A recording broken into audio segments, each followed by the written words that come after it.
दोस्तों, आज के इस वीडियो में हम बात करने वाले हैं एक ऐसे काम के बारे में जिसको इस रमज़ान के महीने में हर मुसलमान को ज़रूर करना चाहिए, क्योंकि पैगंबर हज़रत मोहम्मद सल्लल्लाहु ताला अलैहि वसल्लम ने फरमाया है कि जो शख्स रमज़ान के महीने में पूरे रोज़े रखता है मगर ये एक काम नहीं करता है तो ऐसे शख्स के रोज़े ज़मीन और आसमान के बीच में लटकते रहते हैं, यानी कि अल्लाह की बारगाह में ऐसे शख्स के रोज़े नहीं पहुँचते हैं। जी हाँ दोस्तों, हम बात करने वाले हैं ज़कात और फितरे के बारे में। हर मुसलमान को रमज़ान के महीने में रोज़ा रखने के साथ साथ ज़कात और फितरा भी ज़रूर देना चाहिए। मगर सवाल अब ये उठता है कि ये ज़कात और फितरा क्या है, ये किसको देना चाहिए और किसको नहीं देना चाहिए, इसके सबसे पहले हकदार कौन लोग हैं। इसलिए आज के इस वीडियो में हम आपको ज़कात और फितरे के बारे में पूरी जानकारी देने वाले हैं और साथ में हम आपको ये भी बताने वाले हैं कि ज़कात के असल हकदार कौन लोग हैं, यानी कि ज़कात पर सबसे पहला हक किसका होता है, मतलब कि किन लोगों को ज़कात सबसे पहले देनी चाहिए और किन लोगों को ज़कात नहीं देनी चाहिए। इस वीडियो में हम आपको इन सब बातों के बारे में बताने वाले हैं, इसलिए आप इस वीडियो को आखिर तक ज़रूर देखें और मेहरबानी करके अपने दोस्तों में शेयर भी कर दें ताकि ईद आने से पहले ये वीडियो ज़्यादा से ज़्यादा मुसलमानों तक पहुँच जाए। तो चलिए दोस्तों, शुरू करते हैं। दोस्तों, वीडियो में आगे बढ़ने से पहले हम आपको यही बताना चाहते हैं कि शुगर एक ऐसी बीमारी है जो आजकल ज्यादातर लोगों में देखी जा रही है। इसलिए हम आपके लिए अफ्रीका की जड़ी बूटियों से बनी एक ऐसी दवाई लेकर आए हैं जिससे आपकी शुगर की बीमारी बिल्कुल जड़ से खत्म हो जाएगी। मर्दाना कमजोरी और धात के मरीजों के लिए भी हमारे पास बहुत ही कामयाब दवाई मौजूद है, जिसको अगर आप एक बार इस्तेमाल कर लोगे तो इंशाल्लाह अपनी दुआओं में हमेशा याद रखोगे। सिर्फ एक ही महीने ये दवाई खानी होती है। इस नंबर पर एड्रेस व्हाट्सएप करके आप दवाई ऑर्डर कर सकते हैं या फिर आप कॉल करके अपना ऑर्डर लिखवा सकते हैं। दोस्तों, रमज़ान के महीने में आप रोज़े रखने के साथ साथ ज़कात और फितरा भी ज़रूर दें, क्योंकि अल्लाह के पैगंबर हज़रत मोहम्मद सल्लल्लाहु ताला अलैहि वसल्लम ने इरशाद फरमाया है कि जो शख्स रमज़ान के महीने में ज़कात और फितरा अदा नहीं करता है तो उसके रोज़े ज़मीन और आसमान के दरमियान में ही लटके रहते हैं, यानी कि ऐसे शख्स के रोज़े अल्लाह ताला की बारगाह में नहीं पहुँचते हैं। याद रखें, रमज़ान के महीने में ज़कात और फितरा हर उस शख्स पर फ़र्ज है जिसके पास 7.5 तोला सोना या फिर 52.5 तोला चांदी हो या फिर इतने का माल हो, तो ऐसे शख्स पर ज़कात और फितरा फर्ज हो जाता है और ऐसे शख्स को ये काम ज़रूर करना चाहिए, क्योंकि अल्लाह ताला ने कुरान करीम में इरशाद फरमाया है कि हर मुसलमान अपने साल भर की कमाई का सिर्फ 2.5% ज़कात के तौर पर गरीबों, लाचारों और मजदूरों को दे। ये आप पर फर्ज किया गया है, मतलब कि आप साल भर की कमाई का सिर्फ 2.5% माल आपको ज़कात देनी है, यानी कि अगर आप साल भर में 100 रुपये कमाते हो तो आपको सिर्फ 2.5 रुपये ज़कात के तौर पर देने हैं और फितरा आपके घर में जितने भी मेंबर हैं उन सब का देना है। दोस्तों, अब काफ़ी सारे लोगों को ये कन्फ्यूज़न रहती है कि वो ज़कात और फितरा किसको दें, यानी कि कैसे लोगों को ज़कात पहले देनी चाहिए। इसलिए आप ज़कात और फितरा निकालते वक्त इस बात का ज़रूर ध्यान रखें कि ज़कात सिर्फ उसी को ही मिलनी चाहिए जिसकी उसको सबसे ज़्यादा ज़रूरत होती है, यानी कि आप ऐसे शख्स को ज़कात और फितरा दें जिसकी आमदनी कम हो और खर्चा ज़्यादा हो। कुरान पाक में ऐसे 7 लोगों का जिक्र आया है जो ज़कात के असल हकदार होते हैं, यानी कि ज़कात इन 7 लोगों में से ही देनी चाहिए। इन लोगों को ही ज़कात देना सबसे बेहतर है।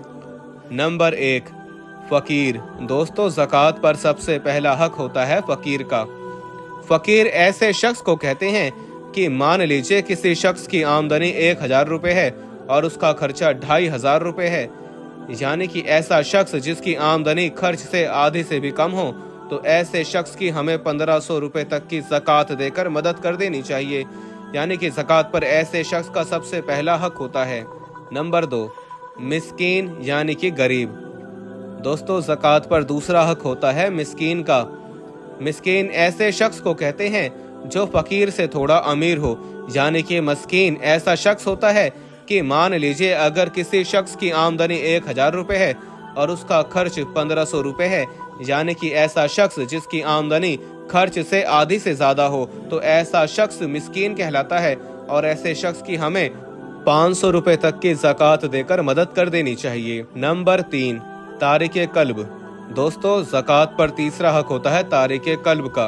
अब कुछ भाई पूछेंगे कि ये तारिके कल्ब क्या होता है, तो उनको हम बताना चाहते हैं कि तारिके कल्ब ऐसे शख्स को कहते हैं जो ज़कात की वसूली करते हैं, और उसको फिर वो दीन की खिदमत में खर्च करते हैं, जैसे कि मदरसे में, मस्जिद के काम में ज़कात के पैसों को खर्च करते हैं, ऐसे लोगों को तारिक कल्ब कहते हैं और ऐसे लोगों को भी ज़कात देना बेहतर होता है।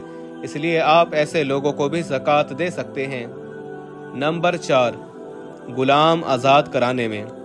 दोस्तों, ज़कात पर चौथा हक होता है गुलाम का, यानी कि आप अपने ज़कात को ऐसे गुलामों पर भी खर्च कर सकते हैं जो कहीं पर फंसे हुए होते हैं। आप ऐसे गुलाम को छुड़ाने में भी ज़कात को खर्च कर सकते हैं, यानी कि आप ऐसे गुलामों को खरीदें और फिर आप उनको आज़ाद करा दें। मगर अब आपको मालूम है कि इस दौर में गुलाम नहीं बचे हैं।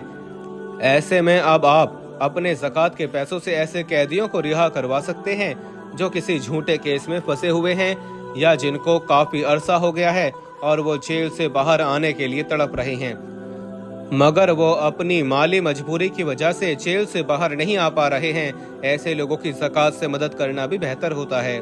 नंबर 5, कर्जदार का कर्ज अदा करने में। दोस्तों, ज़कात पर 5वां हक होता है कर्जदार का, यानी कि आप अपनी ज़कात का इस्तेमाल किसी ऐसे मुसलमान पर भी खर्च कर सकते हैं जो कर्ज के बोझ तले दबा हुआ है और उसको अपना कर्ज चुकाने की कहीं से कोई उम्मीद भी नहीं दिख रही है। यानी कि अगर कोई मुसलमान कर्जदार है तो आप उसका कर्जा चुकाने में भी अपनी ज़कात के पैसों को इस्तेमाल कर सकते हैं। ऐसे शख्स को आप उसके हाथ में पैसे देकर या फिर आप डायरेक्ट उसका कर्जा चुकाकर भी अपनी ज़कात की अदायगी कर सकते हैं। नंबर 6, अल्लाह की राह में। दोस्तों, अगला नंबर आता है अल्लाह की राह का, यानी कि आप ज़कात के पैसों को अल्लाह की राह में भी इस्तेमाल कर सकते हैं। आप ज़कात को ऐसे लोगों पर भी खर्च कर सकते हैं जो पैसों की तंगी की वजह से दीन से दूर होते जा रहे हैं, यानी कि जो बच्चे तंगी की वजह से अपने माली मजबूरी की वजह से पढ़ नहीं पा रहे हैं, ऐसे बच्चों की पढ़ाई पर भी आप अपनी ज़कात को इस्तेमाल कर सकते हैं। ये भी ज़कात निकालने का सबसे बेहतरीन जगह है। नंबर 7, मुसाफिर की मदद में। दोस्तों, ज़कात पर 7वां हक होता है मुसाफिर का। अब आप कहेंगे कि मुसाफिर किस तरह का? तो मान लीजिए कि आपके पास बहुत सारा पैसा है और आप कहीं सफ़र पर जा रहे हैं, लेकिन जब आप अपने शहर से बाहर निकल जाते हैं, अपने घर से काफ़ी दूर चले जाते हैं और वहाँ पर आपके पैसों को कोई निकाल लेता है, यानी कि चोरी कर लेता है, तो अब आपके पास कुछ भी नहीं बचा है। आपके सारे के सारे पैसे निकल गए हैं। अब आप वहाँ से वापस कैसे आएंगे?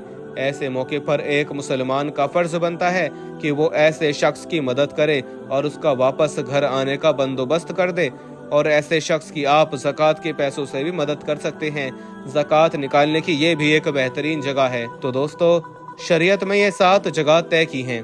इन 7 लोगों को ज़कात पर सबसे पहला हक होता है, इसलिए आप अपनी ज़कात निकालते वक्त इन 7 लोगों का ज़रूर ध्यान रखें और आप कोशिश करें कि आपकी ज़कात के पैसे इन 7 लोगों में से ही किसी शख्स के पास जाएं, क्योंकि ज़कात के पैसों को इन लोगों पर खर्च करना ही सबसे बेहतर है। अब दोस्तों, आपको बताते हैं कुछ ऐसे लोगों के बारे में जिनको आप किसी भी हाल में ज़कात नहीं दे सकते हैं। चाहे ऐसे लोग कितने ही गरीब क्यों ना हों, इन लोगों को ज़कात देना मना है।